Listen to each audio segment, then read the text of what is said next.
Hello, good evening, everyone. I hope everyone is doing good and staying safe. And I, I, Nishtha. Aditi, and this interview is an initiative by the Alumni Cell to inspire future economists.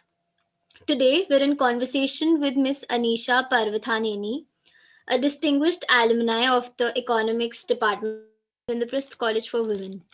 She is currently a pre-doctorate fellow at Yale University. She holds a master's degree in economics from the London School of Economics and Political Science. She was consistently at the top of her class during her time at IB College and won numerous accolades. Apart from academics, she actively participated in extracurricular activities and excelled in them. She has also written academic papers and worked on various projects on a wide range of issues from gender biases, caste and inequality, sanitation, the IT industry utilizing rigorous econometrics and applied economics research. We're glad to have her on board to talk about her journey, experiences, and share insights about future prospects for students in this field. These unprecedented times have moved social interactions online, but we'd still like to ask you, ma'am, how does it feel to return to your alma mater, even if it is by these online means? Uh, Hi. It feels really good to connect, even though it's online, and to talk to students from IP. Uh, I've had a really great time at IP College for Women, and I always look at those times really fondly. So, yeah, it's really nice to do this. So I think we'll begin. So my first question to you is: economics as a subject is considered to be very vast and arduous. What motivated you to begin your journey in this field? Okay, so the way I got into economics was a bit accidental, actually. So, where I'm from, usually children take up the profession of their parents, usually go in that line. And both my parents were doctors, so that meant I should go into medicine. But for some reason, I was like, no, I don't want to do that. I want to do something else. So I took up commerce when I was in 11th and 12th so that I could do law later. So the idea was I'll do commerce, but I'll study for CLAT on the side and give the exams. That was kind of the idea. But then when I was doing commerce, I took up economics and I really liked the subject and I thought it was very intuitive and very logical. The way that it worked and the way that you had to think through things that I really liked it. And yeah, at that point, I was like, this is what I'm going to do. Yeah, that I think that's how I decided. And yeah, I was quite adamant that I wanted to do economics. So in spite of my parents' fears, because they didn't know much about the discipline, yeah, I ended up taking that up. That's great. So, ma'am, so Anisha, sorry, in retrospection, how has IP College contributed towards your journey while building a career in economics and towards your development as a person? Okay. So I would actually like to answer this question in two parts. So one Yeah. is in terms of developing career as an economist. So there were two things. One is I continue to be interested in the subject and be motivated in the subject. So the professors had a huge role to play in that, in terms of just holding our interest in terms of whatever we were studying and in the subjects we were studying and asking us to think logically through things or giving us some challenging questions in the classroom and asking us to think through them. The second way was regarding career. I also had a lot of discussions with professors because right after my undergrad, I wasn't really sure, not right after my undergrad, but I think around fifth semester, I wasn't really sure what I wanted to do. I was in two minds. I wanted to go for a master's or if I wanted to give the civil service examinations. And even with masters, I wasn't sure if I should do general economics or if I should go into development economics. And then I had conversations with professors in the department like Ma'am Saha, Rupali Goenka Ma'am, Abhishek Sir, and Vibha Ma'am, and they gave me their thoughts on it and what I can expect in all of these different professions and what kind of impact would I have. So like thinking about and then thinking about how that would suit me personally, I chose to go into masters and I chose to do economics. So that way I think they contributed both in terms of inspiring me towards what career to take as well as making me stick to economics. And regarding development as a person, I think IIT as a college, you just enter the gates, and I think it like contributes to your development as a person, because you see so many strong women professors and doing really good work in their fields and like rising to the top of their fields. It's really inspiring. And then we've also heard stories about our alumni who have done really, really good. And yeah, that's all really inspiring and pushes you to develop as a person, to be strong and confident and independent. Yeah. That sounds amazing, ma'am. Can't wait to unfold the opportunities IP has to offer us. So, ma'am, my next question is that getting into LSE is a great triumph for a student of economics and is known to be very competitive. As an alumni of LSE, what advice would you give to the students who are planning to apply for the same? Okay. Uh, okay, so I want to give this also in two ways. One is how do you do the application, and the second one, I also want to talk a little bit about surviving LSE, because I think a lot of people always give you advice about how to get in and then don't tell you what to expect when you're at LSE. To get in, there are mainly three things. One is your academic grades. You need to have good grades. Okay, right? They give you a minimum cutoff on the website, if I'm not wrong, but I think it's around 70% or 75%.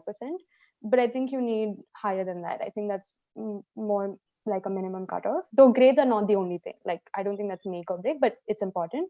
The second thing is your GRE score. So in quant, they have a cutoff for quant. I believe it's 161, but I think everybody should go and look on the website to see if they've updated. So you need a higher score than their cutoff in quant. The third thing is extracurriculars. So this is from my own observation, looking at my profile and then profile of my friends who got in, as well as profile of some of the juniors who got in. So you need to do some activities outside of the classroom to show what you've done outside of the classroom um, to display your interest in economics.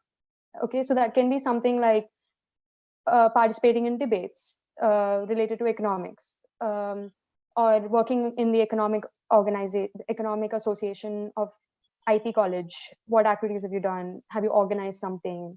So I think, yeah, so I think talking about what you did both inside the classroom in terms of grades and also outside the classroom in terms of even like maybe writing a paper, presenting it somewhere. So I think that's also important. So I think these add up for getting into LSE.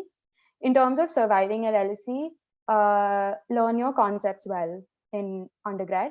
They will definitely be useful in masters, especially microeconomics, and EDU microeconomics is really, really good. So learn that. And the second thing is don't get intimidated. It'll all work out. So, don't get intimidated and just keep at it and work hard, and yeah, it'll be good. Yes. That was really helpful.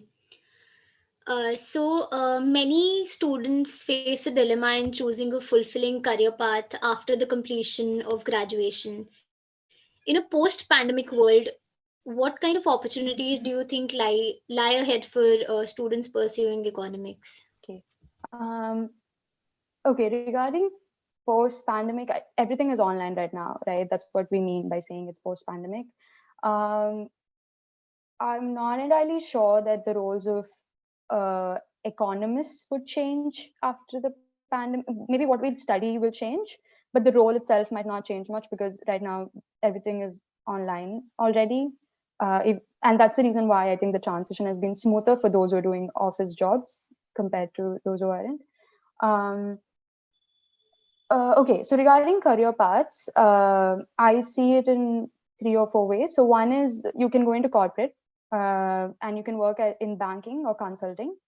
The second one is you can go into research, which is the field that I am in, right? So you can work as so in research also there are two things. One is you can work as a research assistant or a research manager in some sort of research support role, and the other one is you can go into your PhD and then get a job of a professor and start teaching and doing research in economics, like your own independent research. And then you can go into government, right? So which is give civil service examinations, or some other roles, like maybe through Niti Aayog, you can do internships, or you can work in think tanks, NIPFP and all that. And yeah, in banking, I already covered RBI. So from what I know, these are the main roles that people go into usually after economics. Not undergrad. Usually, I think you need a master's. Generally, from what I've seen, I think you can go into corporate after your undergrad, but generally for research assistant roles and stuff, it's become so competitive that I think with an Indian undergrad, we would usually need a master's. As you mentioned, even I had applied for this internship in Niti Aayog, but because of the pandemic, it couldn't work. It did not take place. Yeah, sorry to hear that, Okay, but that's fine. You're currently a pre-doctorate fellow at the economics department in an Ivy League university with a vast experience in research ever since your undergraduation. What, according to you, are the things students should take heed of while writing a research paper or conducting research? Things that no one teaches us about but makes all the difference in one's work. okay. Um, that's a good question. I wish I knew this when I was in my undergrad. What do they have to? What is something that's not taught? Um, I feel like I was very focused on results of the paper. So when I would read economics paper, I would read the introduction and then jump to the results and then or the conclusions, results and conclusion section, and be like, oh, this is what the paper is showing. Okay, but I've come to realize it's just as important to study the methodology. What methodology are they using to arrive at these results?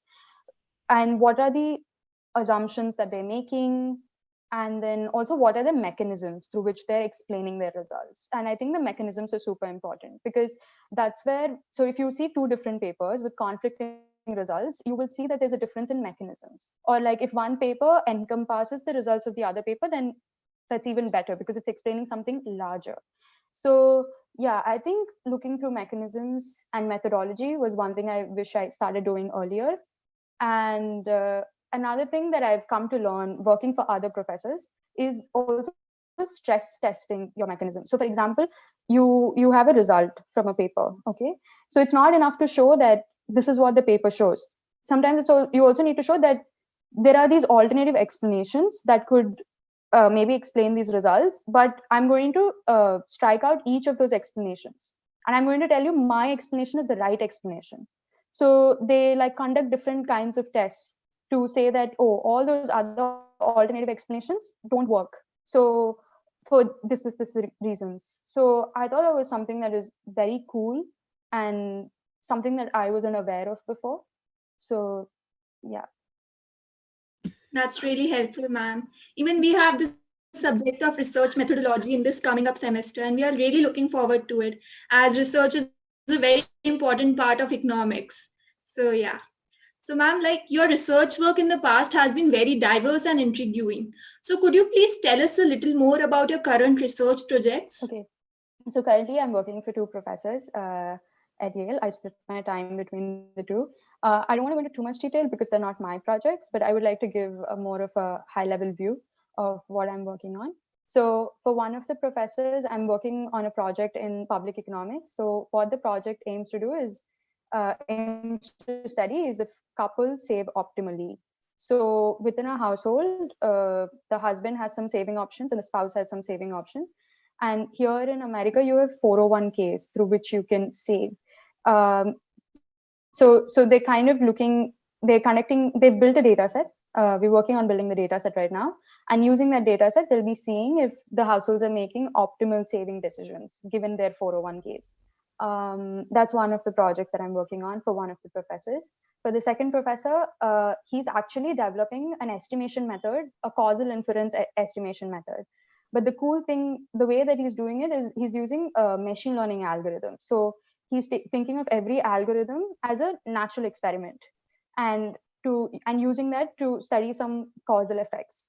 An example is like, what is the effect of incarceration, going to jail, on some long-term effect, like child's education or something like that.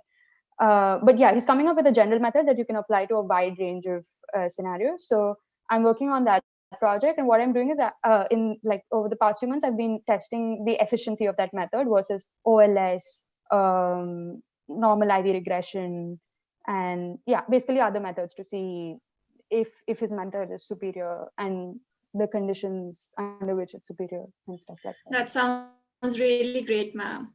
So your journey of a young student of economics is nothing short of a roller coaster. If you were given a chance to rewrite your journey, is there something you'd like to change? Uh, I'm very conflicted about the answer to give for this one. I'm very tempted to say no because I think I had a really good time at IP College for Women. So yeah, I also did. I think I also did things outside of the classroom, and yeah. So I don't know if I want to change something, but I also feel like I should answer that I should have worked harder in class. You know, but yeah, it turned out fine. So I'm very tempted to say no. I don't want to change anything.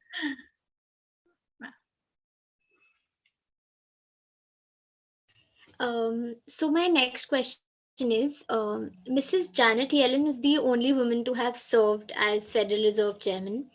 Although Mrs. Nirmala Sitharaman became the first woman to be appointed as the Finance Minister of India, there hasn't been a woman RBI governor yet. What are your views regarding the male dominated nature of the field of economics? Okay. So I'll answer this question from an academia perspective because this is where I've spent most of my time. Uh, After undergraduate, I worked only in like research assistant or research associate kind of role. So I'll talk about what I see here. Um, yes, economics is definitely more male dominated, and it's very apparent from the numbers itself. So even if you look at the number of professors or associate professors in economics, overall, I think that kind of gives us a view about what kind of domination there is. And once we step out of India, we also begin to see that there are disparities in race and gender. Um, yeah. So yes, it is male dominated, and but I do think we're making progress towards towards more inclusivity and more diversity. So I think the first step towards tackling a problem is even acknowledging that there is a problem. So AEA, the American Economic Association, has recently done a climate survey where they talked about this kind of thing, just asking what kind of discrimination have people faced and getting views of different economists. So I think that's something good. That would be something useful to look at. The second thing is, so the program that I'm doing right now, it's a pre-doctoral program. The program, like a lot of leading universities are also coming up with programs like this, so that this is also one of the goals of this kind of program is also to increase the diversity, because through this program, younger economists are able to come in and from different races and different genders, and are able to see what academia is like without fully stepping into it. They kind of get an idea of what academia is like, and they're able to take classes. So if you didn't get good grades, or if your undergraduate institution didn't offer these classes, you can take these classes at good institutions here at a discounted price, and you're getting paid for the 2 years. So it's not like you're out of the job market, right? So yeah, so I think there are definitely efforts um, in terms of things getting more diverse.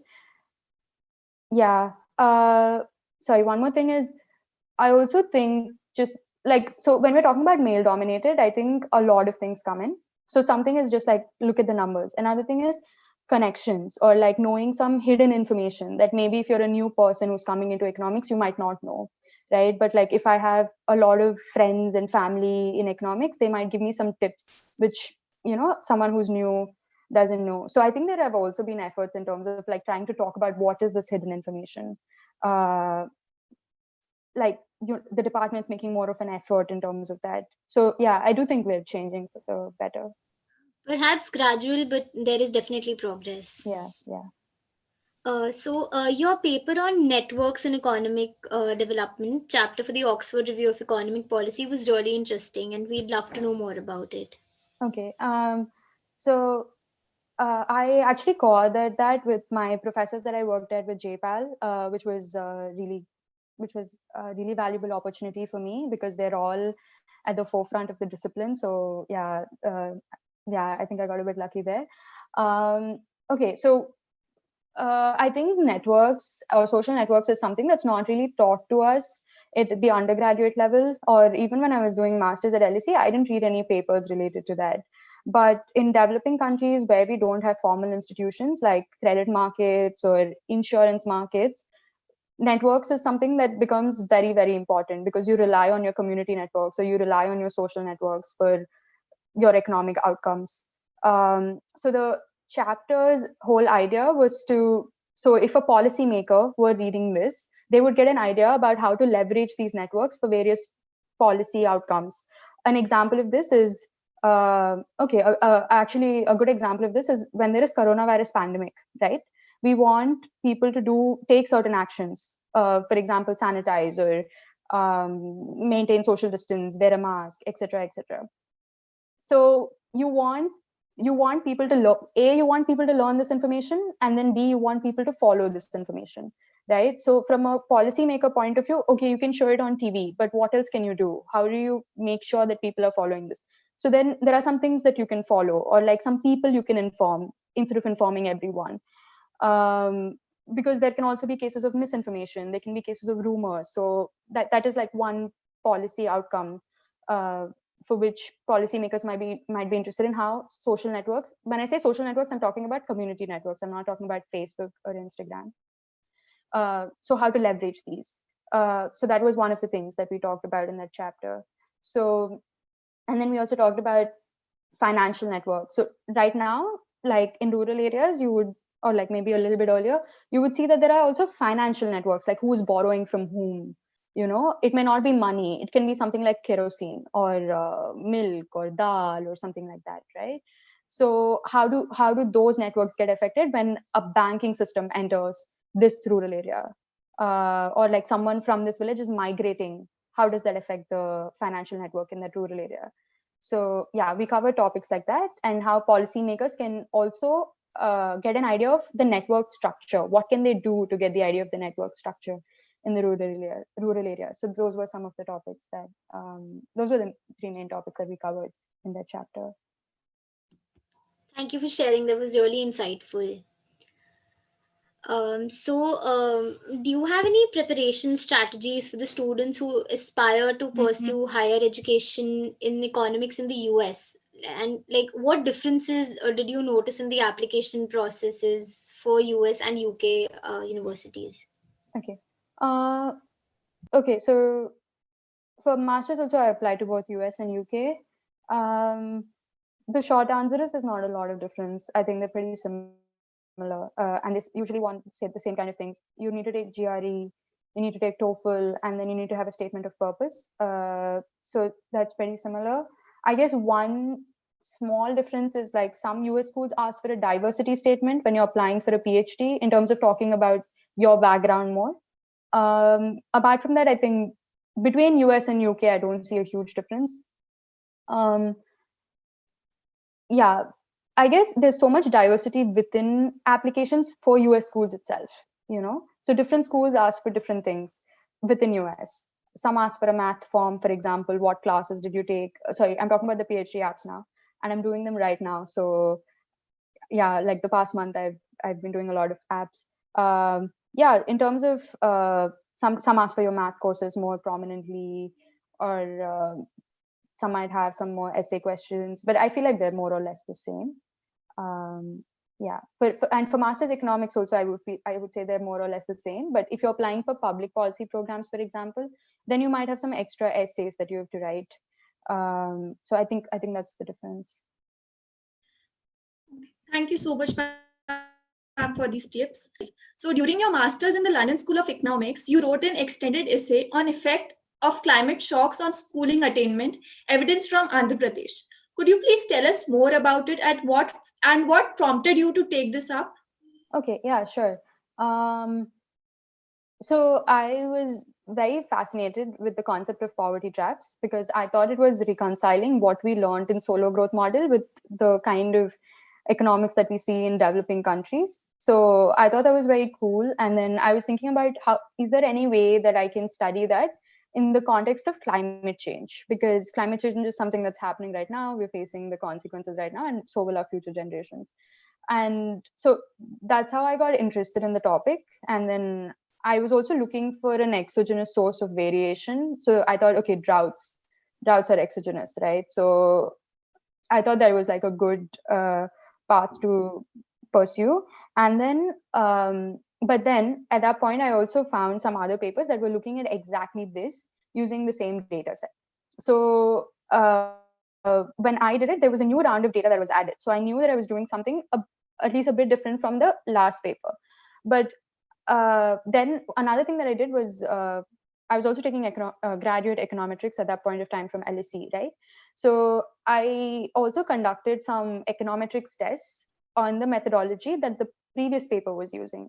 And from what I found at that point, that paper, the methodology that the paper was using wasn't giving consistent results according to the test that I've conducted. So then I thought, oh, okay, so maybe I can conduct a different, like I'll use a methodology that seems the most fit, and that will give me consistent results according to these tests. And that's what I did. So I used fixed effects basically versus like the pooled OLS, which the other person was using.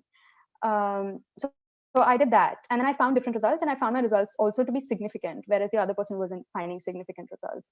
So yeah, I thought this was giving us something more robust, A, and B, I was also looking at the difference between older children versus younger children and rural areas versus urban areas.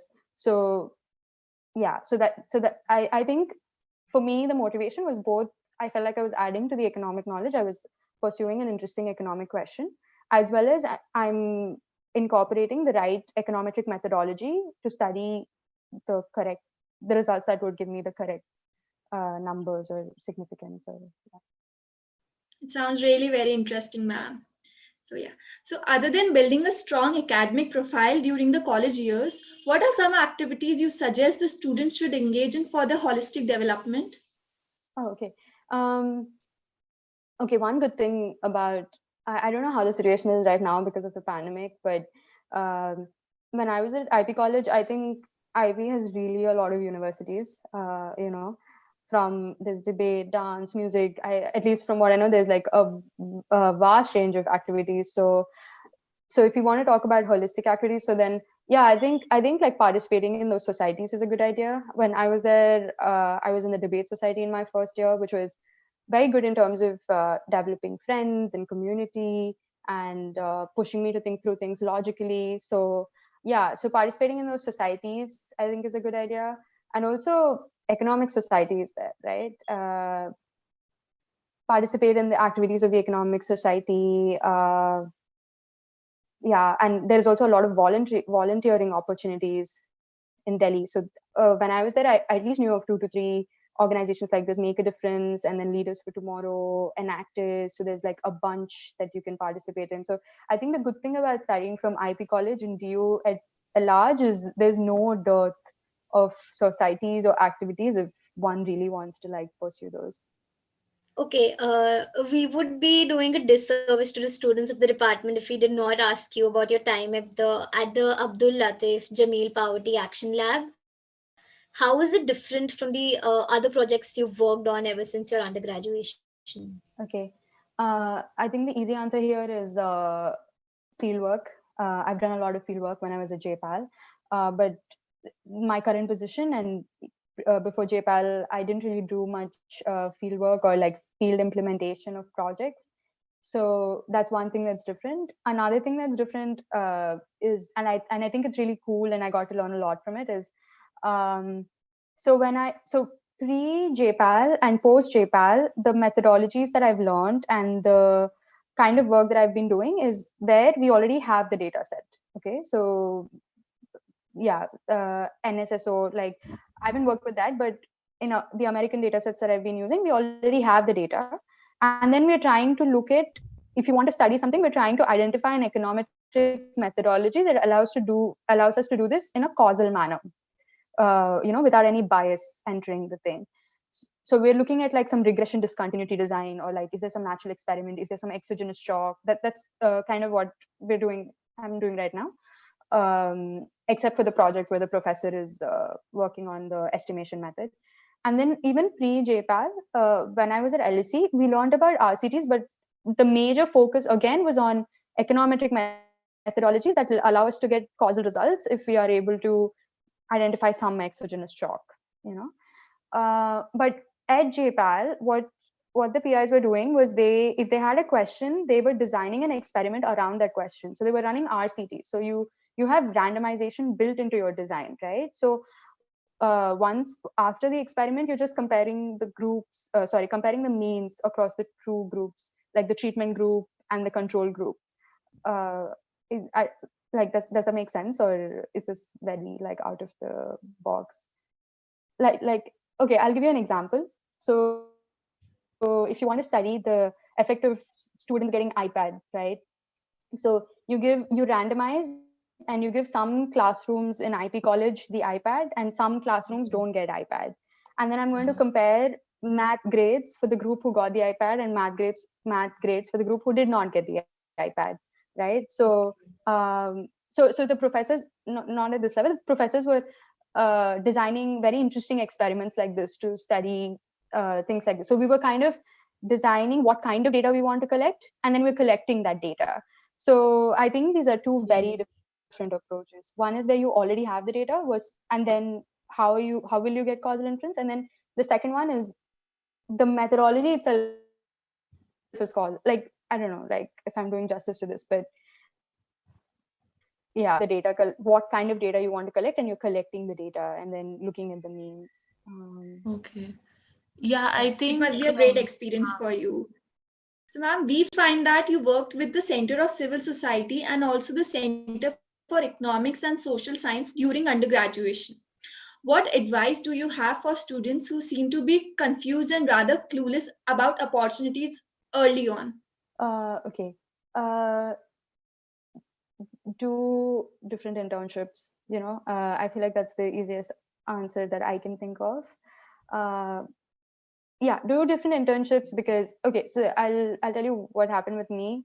I for some reason knew that I was into research. So in my first year, I approached a professor at Center for Economics and Social Sciences in Hyderabad, and I asked him, "Can I please work with you? Can you give me some work?" So he gave me some work in terms of looking at relation between HDI and income for different states in India using Excel. Okay. So that was something that I started with, and then I found that and he also asked me to read a lot of work of Amartya Sen. So that was very interesting for me. So I started getting into it, and that's when I was almost like, okay, I want to go into research. I think for some reason I was very sure from the beginning about this field. So yeah, so then I went into CCS, because that was also a researching reality internship. So I guess what I'm trying to say is, try different kinds of internships. If possible, try to get a corporate internship and see how that is for you, and then try to get a research internship. And there is actually no dearth of research internships in Delhi, from what I know, because there's like Consumers India, there is CCS, and then there are a bunch of others. Or if that doesn't work, just ask your professors, if they know of something, or they can suggest something, or even if they have some work that you can help with. So through those internships, I think that will give you a little bit of flavor what different jobs might look like.